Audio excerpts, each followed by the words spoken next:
আমি প্রদীপ সরকার সহকারী শিক্ষক গণিত শহীদ শেখ আবু নাসের মাধ্যমিক বিদ্যালয়ের এই অনলাইন ক্লাসের পক্ষ থেকে সকল ছাত্রছাত্রীদের জানাই আন্তরিক শুভেচ্ছা। তোমরা সবাই কেমন আছো? নিশ্চয়ই তোমরা সবাই ভালো আছো। দেখো, আমরা সাধারণ গণিত 14 অধ্যায় নিয়ে চলছিলাম কয়েকটা ক্লাসের। এর আগে পঞ্চম ক্লাস পর্যন্ত গেছে, আজকে ষষ্ঠ ক্লাস। এখানে দেখো আমরা 14.1 অনুশীলনীর কিছু এক্সট্রা সমাধান করব আমরা। তো এখানে দেখো, গতকাল ক্লাসে অর্থাৎ 5 নম্বর ক্লাসেও কিন্তু কিছু করিয়েছি। এখানে দেখো একটা টপিকস লিখছি, প্রমাণ করো যে ট্রাপিজিয়ামের তির্যক বাহুদ্বয়ের মধ্যবিন্দুর সংযোজক রেখাংশ সমান্তরাল বাহুদ্বয়েরও সমান্তরাল। আর একটা আছে ত্রিভুজ এবিসির এডি ও বি মধ্যমাদ্বয় পরস্পর যে বিন্দুতে ছেদ করেছে, যে বিন্দুর মধ্যে দিয়ে অঙ্কিত ডি এর সমান্তরাল সরলরেখা এসিকে এফ বিন্দুতে ছেদ করেছে, প্রমাণ করো যে এসি ইকুয়াল টু 6EF। আর একটা আছে ত্রিভুজ এবিসি ও ত্রিভুজ ডিএফ সদৃশকোণী ত্রিভুজ দেওয়ার উচ্চতা দেয়া আছে এম আর ডিএন, প্রমাণ করতে হবে যে এ ইস টু ডিএন আর A B is to D. ঠিক আছে, তাহলে দেখো আমরা 1 নম্বরের প্রমাণের দিকে তাকাই। সেখানে বলা আছে ট্রাপিজাম, যে কথাটি তোমাদের আগের থেকেই জানতে হবে যে ট্রাপিজাম জিনিসটা কি। ঠিক আছে, ট্রাপিজাম হচ্ছে যে চতুর্ভুজের কি দুইটা সমান্তরাল সরলরেখা থাকবে, তাই তো? ধরো একটা ট্রাপিজামে দুইটা সমান্তরাল সরলরেখা থাকে আর দুইটা অসমান্তরাল থাকে, এরকম। সাপোজ দুইটা সমান্তরাল সরলরেখা থাকবে আর দুইটা কিন্তু অসমান্তরাল। সমান্তরাল মানে সমান দূরত্বে অবস্থিত, প্রত্যেকটা বিন্দুর থেকে সমান দূরত্বে। ঠিক আছে, তাহলে এইখানে এই দুইটা রেখা কিন্তু সমান্তরাল আর এই দুইটা রেখা কিন্তু অসমান্তরাল। তাহলে এটাকে আমরা কি বলতে পারি? ট্রাপিজাম বলতে পারি। তাহলে ট্রাপিজাম যদি আমরা বলতে পারি, তাহলে বলছি সে ট্রাপিজামের তির্যক বাহু, অর্থাৎ এই দুটো কিন্তু তির্যক বাহু, এদের মধ্যবিন্দুর সংযোগ সরলরেখা। ঠিক আছে, এখান থেকে আরেকটা সরলরেখা যদি টানি, এমনিতে এই দুটো রেখা সমান্তরাল আছেই, আর এই মধ্যবিন্দুর সংযোগ সরলরেখা, এই সংযোগকারী সরলরেখাটাও কিন্তু এই দুইটা বাহুর সমান্তরাল হবে। ঠিক আছে, এই দুইটা বাহুর সমান্তরাল হবে। তা দেখো, আমরা প্রথমে এই নিলাম,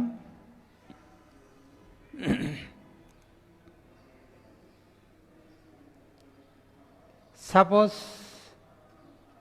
একটা ট্রাপিজাম ধরে নাও A B C R D.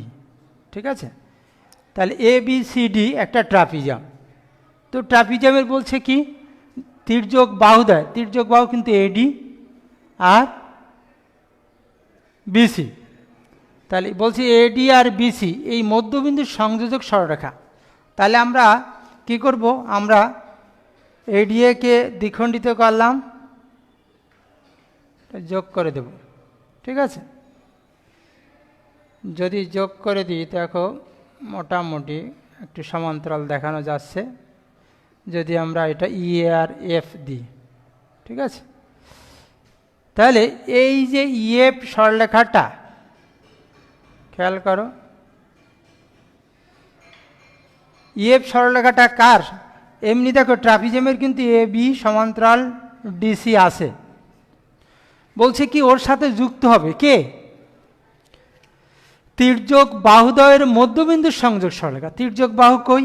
Eddy R BC, এদের মধ্যবিন্দু ধরো এডি এর মধ্যবিন্দু ই আর বিসি এর মধ্যবিন্দু আছে এফ। তাহলে এই সংযোগকারী সরলরেখা আছে এফ, এই রেখাটা বলছে ওই সমান্তরাল বাহুদ্বয়েরও সমান্তরাল। তার মানে আগে যে সমান্তরাল ছিল, এই দুটো রেখা সমান্তরাল ছিল, এর সাথে ইএফ রেখাও সমান্তরাল হবে। এইটা আমাদের প্রমাণ করতে হবে। এমনি ট্রাপিজামের কিন্তু দুইটা বাহু সমান্তরাল। ঠিক আছে, ওর জন্মসূত্রেই দুইটা বাহু সমান্তরাল। যেমন এখানে ডিসি আর এবি এরা সমান্তরাল। তারপরে কি বলছে? তির্যক বাহুদ্বয়, অর্থাৎ তির্যক বাহু হচ্ছে এডি আর বিসি, এদের মধ্যবিন্দু হচ্ছে ই আর এফ। তাহলে যোগ করে দিলাম ইএফ। তাহলে ইএফটাই কিন্তু এই সমান্তরাল বাহুদ্বয় এ বি সমান্তরাল ডিসি তো আছেই, তার সাথে সমান্তরাল হবে ইএফ, এটা আমাদের প্রমাণ করতে হবে। তো চলো আমরা একটু অঙ্কন করে আসি।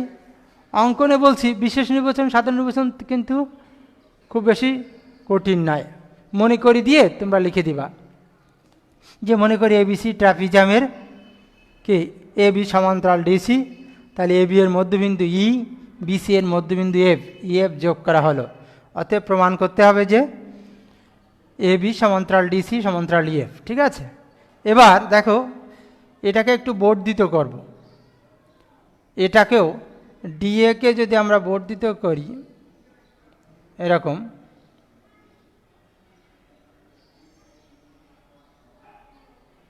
আর সিবিকেও বর্ধিত করলাম, তাহলে দেখো একটা বিন্দুতে ছেদ করেছে।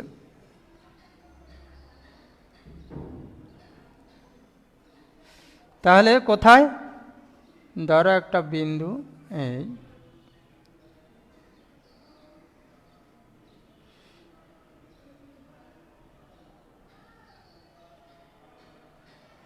মোটামুটি একটা বিন্দু আমরা বানাই নিলাম। ঠিক আছে, এই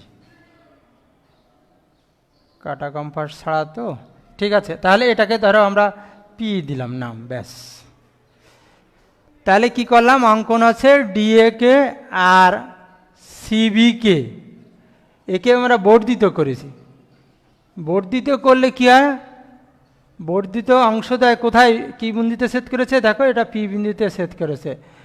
ঠিক আছে, পি বিন্দুতে ছেদ করে, বর্ধিত করি এবং পি বিন্দুতে ছেদ করে। তাহলে এটা কিন্তু আমাদের অঙ্কন গেল, ডিএকে আর সিবিকে আমরা এতে বর্ধিত করে নিলাম। আচ্ছা, এবার দেখো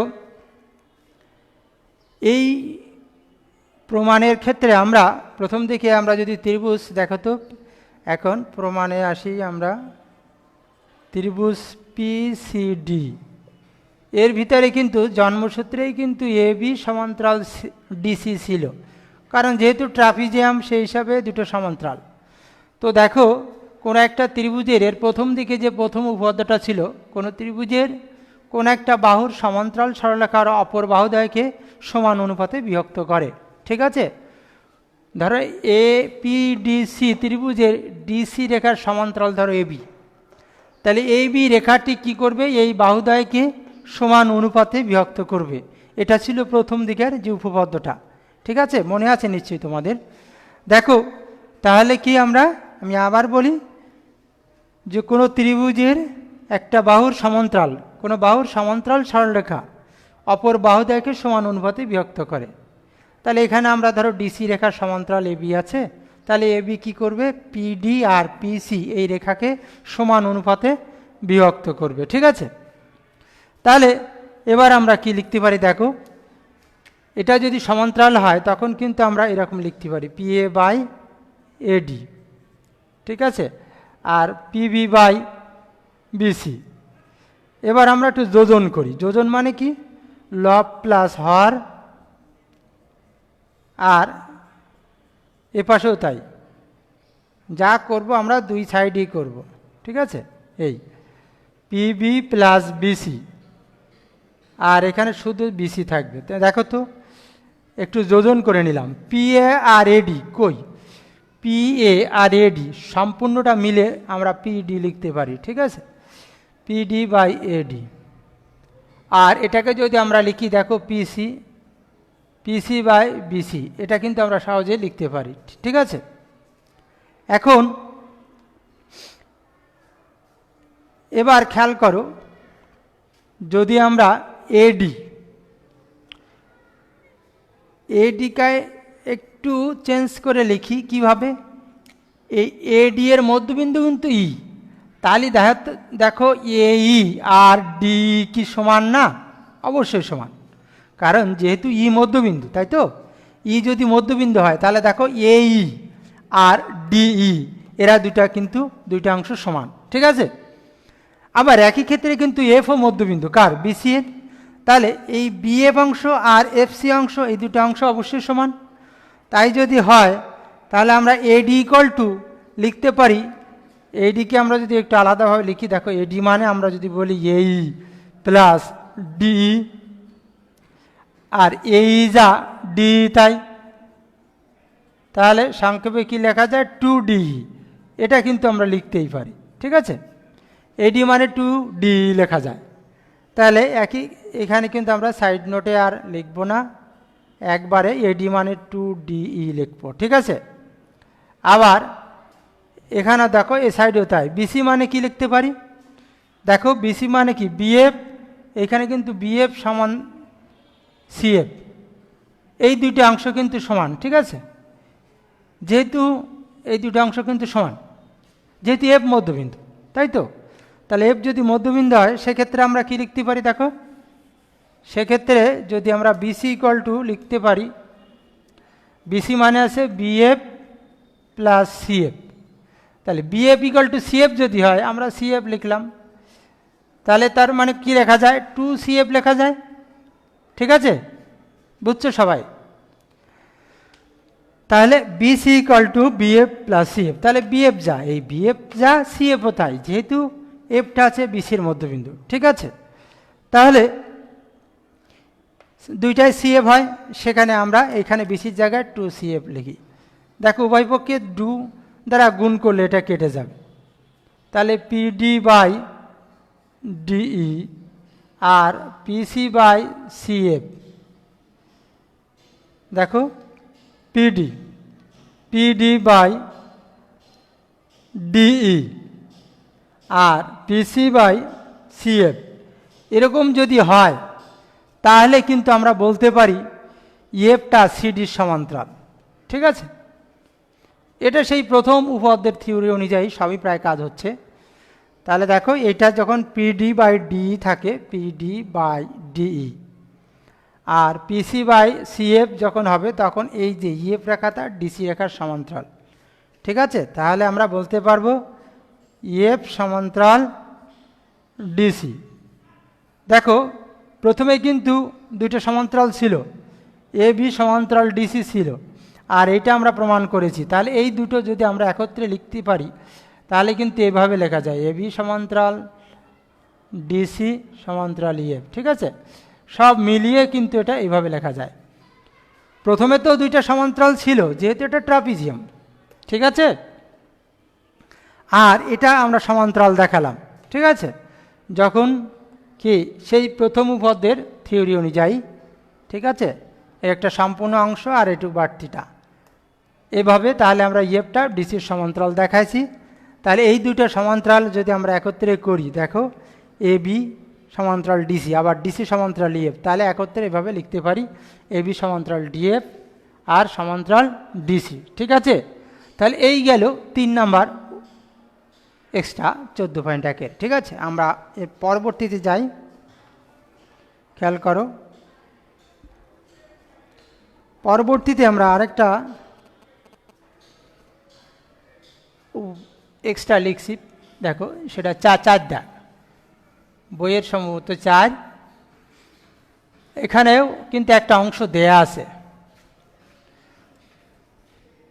এখানে একটা দেয়া আছে,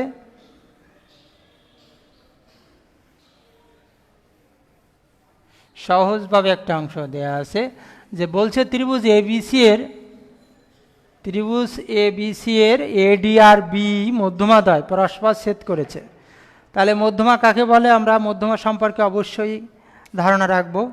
যদি আমার একটা ত্রিভুজ হয়, মধ্যমা বলছে কাদের বোঝায়, শীর্ষ থেকে বিপরীত বাহুর মধ্যবিন্দুর সংযোগ সরলরেখাকে বলা হয় মধ্যমা, ঠিক আছে। এই যে এই শীর্ষ থেকে এই বিপরীত বাহুর মধ্যবিন্দু, এদের সংযোগ সরলরেখা মধ্যমা।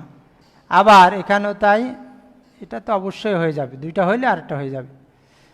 এই মধ্যমাত্রায় যে বিন্দুতে ছেদ করে তাকে বলা হয় কিন্তু মধ্যমা, এই ভর কেন্দ্র বলা হয়, এই জিটাকে ভর কেন্দ্র বলা হয়, অর্থাৎ মধ্যমাত্রায়ের ছেদ বিন্দুটাকে বলা হয় ভর কেন্দ্র। তাহলে মধ্যমা বলতে কি শীর্ষ থেকে বিপরীত বাহুর মধ্যবিন্দুর সংযোগ সরলরেখাকে বলা হয় মধ্যমা, ঠিক আছে, মনে থাকবে তো। আমি আবার বলি, কোনো ত্রিভুজের শীর্ষ থেকে বিপরীত বাহুর মধ্যবিন্দুর সংযোগ সরলরেখা মধ্যমা, শীর্ষ থেকে বিপরীত বাহুর মধ্যবিন্দুর সংযোগ সরলরেখা মধ্যমা। এখানে দেখো 3টা মধ্যমা যদি একটা বিন্দুতে ছেদ করে তাহলে সেটাকে বলা হয় ভর কেন্দ্র, ঠিক আছে, ভর কেন্দ্র। ভর কেন্দ্র মধ্যমাকে কত অনুপাতে সেট করে জানো? 2:1। এটাকে 2 ভাগ আর এটাকে 1 ভাগ, এই অনুপাতে কিন্তু সেট করে। তুমি মেপে দেখো, সঠিক হবেই। এটাই জ্যামিতিক প্রতিজ্ঞা, ঠিক আছে? তাহলে আমরা ত্রিভুজটা আমরা এঁকে নিই। দেখো,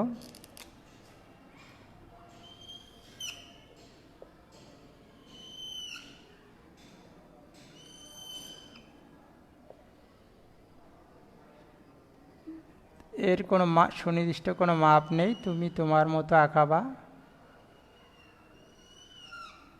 ঠিক আছে?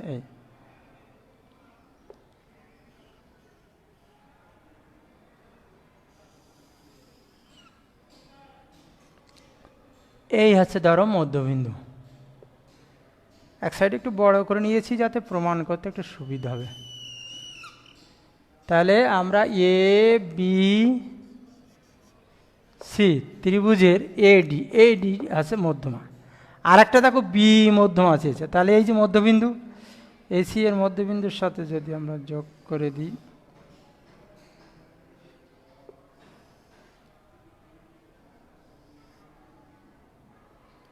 ঠিক আছে? এই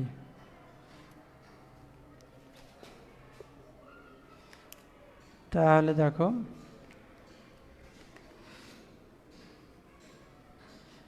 এই আছে মধ্যমা আছে বিই, একটা আছে বিই আর একটা আছে এডি।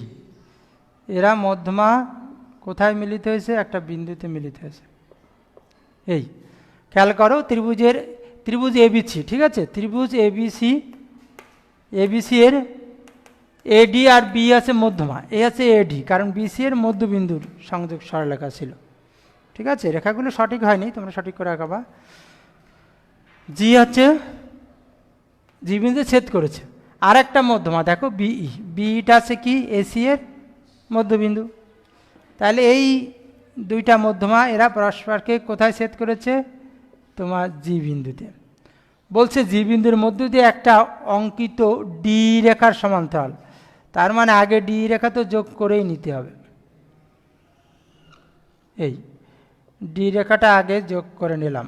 তাহলে এই রেখার সমান্তরাল করে আরেকটা রেখা এখানে আঁকাবো।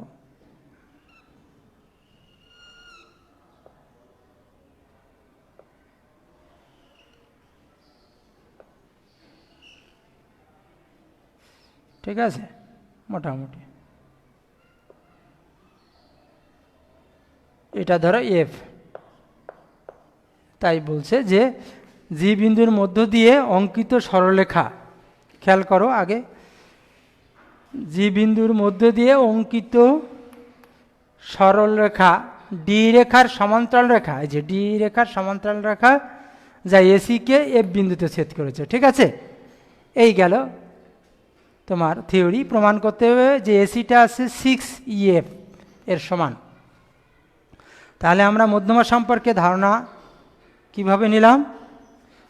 মধ্যমা আছে কোনো ত্রিভুজের শীর্ষ থেকে বিপরীত বাহুর মধ্যবিন্দুর সংযোগ সরলরেখাকে বলা হয় মধ্যমা। দেখো, ত্রিভুজ এখানে এবিসি আছে, ত্রিভুজ এবিসি এর এডি আর বি মধ্যমা, এডি অর্থাৎ বিসি এর মধ্যবিন্দুর সংযোগ সরলরেখা আছে এডি, আর এসি এর মধ্যবিন্দুর সংযোগ সরলরেখা আছে বিই। তার এডি আর বি এই মধ্যমা কিন্তু জি বিন্দুতে ছেদ করেছে, ঠিক আছে? তাহলে তারপরে বলছে জি বিন্দুর মধ্য দিয়ে একটা সরলরেখা ডিইর সমান্তরাল সরলরেখা, তাহলে আমরা ডি যোগ করে নিয়েছি। এই রেখার সমান্তরাল সরলরেখা যা এসিকে এফ বিন্দুতে ছেদ করেছে, ঠিক আছে? এবার প্রমাণ করতে হবে যে এসি ইকুয়াল টু 6EF। তাহলে এটা আমরা প্রমাণ করব, খেয়াল করো। এবার দেখো, প্রমাণের জন্য আমরা যাই। যদি ত্রিভুজ এডি ইর ভিতরে দেখো তো দুইটা রেখা সমান্তরাল হয়ে গেছে না? একটা আছে ডিই, সমান্তরাল আছে জিএফ। এই দুইটা রেখা যদি কোনো ত্রিভুজের দুইটা রেখা যদি সমান্তরাল পেয়ে যাও, তাহলে কি করবে? ওই যে অপর বাহুদায় কিন্তু সমান অনুপাতে বিভক্ত হবে, ঠিক আছে? অর্থাৎ এজি আর জিডি, এফ আর ইএফ এই অংশদের অনুপাত সমান হবে। এটাই থিওরি। যে কোনো সময় সব সময় একটা সাধারণ অর্থেই মনে রাখবে যে কোনো ত্রিভুজের যদি একটা সমান্তরাল আর একটা সরলরেখা পাওয়া যায়, কোনো একটা বাহুর সমান্তরাল, ঠিক আছে, তাহলে বুঝবে যে বাকি দুইটা বাহু, অপর দুইটা বাহু সমান অনুপাতে বিভক্ত করবে, ঠিক আছে। তাহলে এই ক্ষেত্রে আমরা কি বলতে পারি, এই ক্ষেত্রে দেখো ডি সমান্তরাল জিএফ যদি হয় তাহলে আমরা বলতে পারি এজি বাই জিডি, ঠিক আছে, আর এএফ বাই ইএফ, এটা আমরা লিখতেই পারি। খেয়াল করো এজি আর জিডি, এজি জিডি, এই জি কিন্তু আছে বলেছিলাম ভর কেন্দ্র, মধ্যমাত্র আয়ের আর একটা ছেদ করলেও কিন্তু জি বিন্দু দিয়ে যেত, সি দিয়ে যদি আর একটা বিন্দু দিতা তাও কিন্তু জি বিন্দু দিয়ে যাবে। তাহলে জি এই ভর কেন্দ্রটা মধ্যমাকে 2:1 অনুপাতে বিভক্ত করে, অর্থাৎ এর ভিতরে কিন্তু 2 ভাগ, এর ভিতরে 1 ভাগ, ঠিক আছে। অর্থাৎ আমরা এজির জায়গায় যদি 2GD লিখি তাহলে কিন্তু ভুল হবে না। এইটা একটু খেয়াল করো যে একটা নতুন কিছু নয়, এটা হায়ার ম্যাথেও আছে, ঠিক আছে। অর্থাৎ এই জিডি জিডি জিডি অঙ্কন অনুসারে হয়তো বোঝা যাচ্ছে না, কিন্তু এর থিওরি অনুযায়ী ঠিকই আছে। এই 2 ভাগ আর এটা 1 ভাগ, মোটামুটি 3 ভাগ করে, 3 ভাগের 2টা ভাগ থাকে, শীর্ষ থেকে একটা অংশই আর মধ্যবিন্দু থেকে বাকি অংশটা। তাহলে এজি মানে আমরা তখন বলতে পারি 2GD, ঠিক আছে। তাহলে জিডি জিডি কেটে গেল, দেখো এখানে থাকছে 2/1 ইকুয়াল টু এই বাই ইএফ, এটা লেখা যায়, অর্থাৎ এই মানে 2EF লেখা যায়, ঠিক আছে। এইটা আছে 2EF এর সমান। তাহলে এবার টোটাল দেখো তো এই সমান কি লেখা যায়, আলাদাভাবে আমরা যদি লিখি এই সমান লেখা যায় এফ প্লাস ইএফ, কারণ এই দুটোর সমন্বয় তো এই, ঠিক আছে। কোন দুটোর সমন্বয় তোমার, একটা আছে এএফ আর ইএফ, এই দুইটার সমন্বয় কিন্তু গঠিত হচ্ছে এইটা। তাহলে তাই যদি হয় তখন আমরা কি লিখতে পারি, দেখো এফ সমান কিন্তু এফ যা, এইখান থেকে এর অর্থ কি বুঝাইছিল যে এইটা 2EF এর সমান, তার মানে এফটা কিন্তু এইর মধ্যবিন্দু হয়ে গেছে। তাই যদি যায় তাহলে এফ যা ইএফ তাই, এই বসাই দিলাম, আর এই মানে, অর্থাৎ আমরা যদি দেখি, দেখো এফ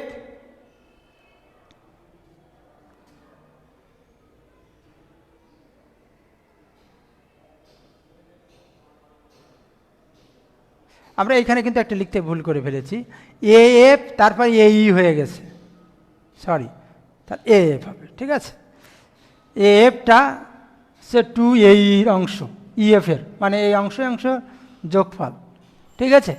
এবার দেখো, ঠিক আছে, এইটা এএফ মানে মানটা দেওয়া আছে 2EF, আর এটা ইএফ তো আছে, তাহলে এখান থেকে হবে 3EF। একটু খেয়াল করো, কোথাও একটু ভুল গেলেই শেষ। তাহলে এখানে আমরা এফ ছিল, সেখানে ই হয়ে গেছিল, তাহলে এফ ইকুয়াল টু 2EF।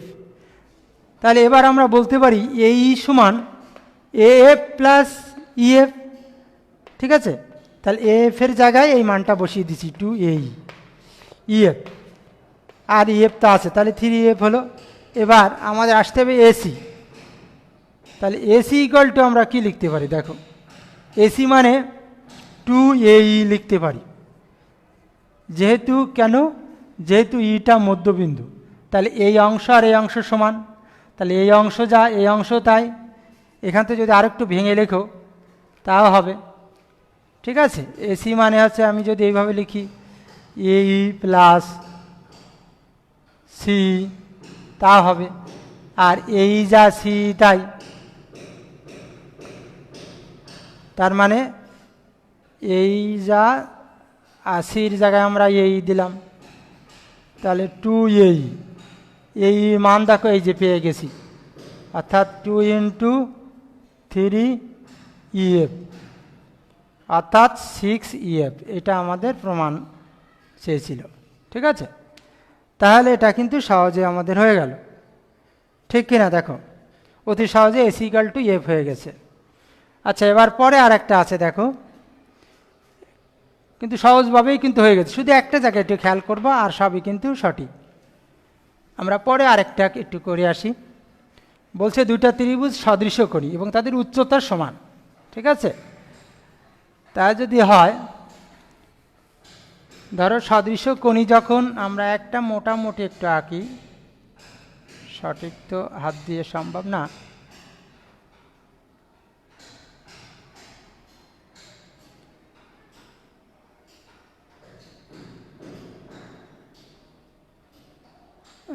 এই ধরো এরকম মোটামুটি একটা দুইটা ত্রিভুজ, এর বলছে উচ্চতা একই, এর দুইটির উচ্চতা একই। ধরো এটা আছে ABC আর DEF, এই দুইটা ত্রিভুজের সেটা সদৃশকোণী বলছে। তার মানে কি কি দেয়া আছে?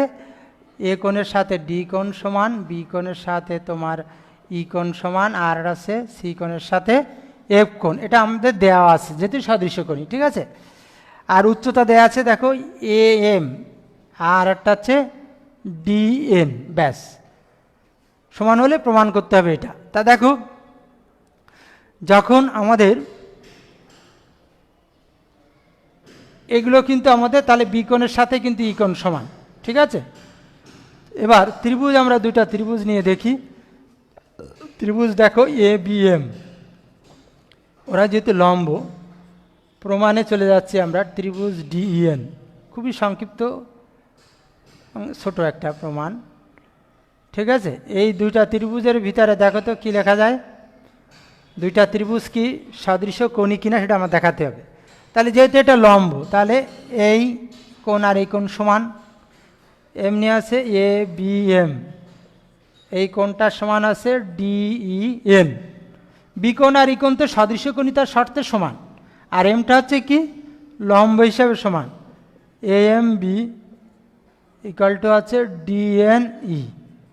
আর একটা কোণ অবশিষ্ট আর একটা কোণও সমান হয় হিসাবে, দুইটা সমান হলে আর একটা অবশিষ্ট হিসাবে সমান হতে বাধ্য, EDN। এই তাহলে ত্রিভুজ ABM আর ত্রিভুজ DN এরা কি বলা যায়? সদৃশকোণী তথা সদৃশ, সদৃশকোণী তথা সদৃশ। ঠিক আছে, সদৃশকোণী হয়েছে বলে তারা সদৃশ। তাহলে খেয়াল করো, এরা কিন্তু দুইটা ত্রিভুজ আমরা সদৃশকোণী প্রমাণ দেখালাম। আর সদৃশকোণী হওয়ার অর্থ হচ্ছে কি, উহদ পাশে ছিল, দুইটা ত্রিভুজ সদৃশকোণী হলে উহাদের অনুরূপ বাহুগুলো সমানুপাতিক হবে। ঠিক আছে, তাহলে অনুরূপ বাহুগুলো সমানুপাতিক যদি হয়, দেখো এবার আমরা বি কোণ, এই দুইটা কোণের বিপরীত বাহু কই, বি কোণ আর ই কোণের, বি কোণের বিপরীত বাহু আছে AM বাই ওটা হবে DN। আর যদি বলি এম কোণের বিপরীত বাহু আছে AB বাই তোমার DE, তা আমার মনে হয় আর একটা বাহু না নিলেও চলবে। ঠিক আছে, আর একটা BM আর EN সমান হবে, যেহেতু সদৃশ হলে বাহুগুলোর অনুপাত পরস্পরভাবে সমানুপাতিক হবে। তাহলে আমাদের কিন্তু প্রমাণের দিকে তাকাও একটু, প্রমাণ কিন্তু হয়েই গেছে। এটা সাধারণত আমাদের প্রথম থেকেই ছিল, এটা এক্সট্রা হিসাবে দেওয়া হয়েছে তোমাদেরকে একটু কষ্ট দেওয়ার জন্য। খুবই সহজ, দেখে ঘাড়বানোর কোনো দরকার নেই, তুমি তোমার মতো প্রমাণ করবা। দেখো তাহলে এই দুটো ত্রিভুজ যে করে হোক আমরা সদৃশকোণী দেখাইছি, তাহলে সদৃশকোণী দেখালেই কিন্তু বাহুগুলোর কি সদৃশকোণী হলে কিন্তু বাহুগুলোর সমানুপাতিক হয়। ঠিক আছে, সদৃশকোণী যখনই হবে তখন বাহুগুলো সমানুপাতিক। তাহলে আমরা এই এম, যেহেতু প্রত্যেকটা কোণের বিপরীত বাহুটা সেই অনুপাতে সমান হবে, যেমন বি কোণের বিপরীত বাহু আছে এম, ই কোণের বিপরীত বাহু আছে DN। তাহলে যেহেতু বি কোণ আর ই কোণ সমান, তাহলে এর বাহুগুলোর অনুপাত এর বাহুদের অনুপাতও সমান হবে। সেইভাবে আমরা লিখছি, বাহুদের অনুপাতের সাথে বাকি আর একটা এম কোণ সমান, তাহলে এর বিপরীত বাহু হচ্ছে AB, N কোণ সমান এর বিপরীত বাহু হচ্ছে D, তাহলে কোণদের অনুপাতের এই যে সেইভাবে আমরা বাহুগুলো লিখছি, অর্থাৎ তাহলে আমাদের এই অনুপাত আকারে আছে, এই ভাগ আকারে আছে, তারপরে আমরা ইষ্ট দিয়ে লিখলাম। ঠিক আছে, তাহলে এই পর্যন্তই। আগামী ক্লাসে আবার দেখা হবে। ততক্ষণ পর্যন্ত সবাই সুস্থ থাকো আর পড়াশোনা চালিয়ে যাও। ধন্যবাদ সবাইকে।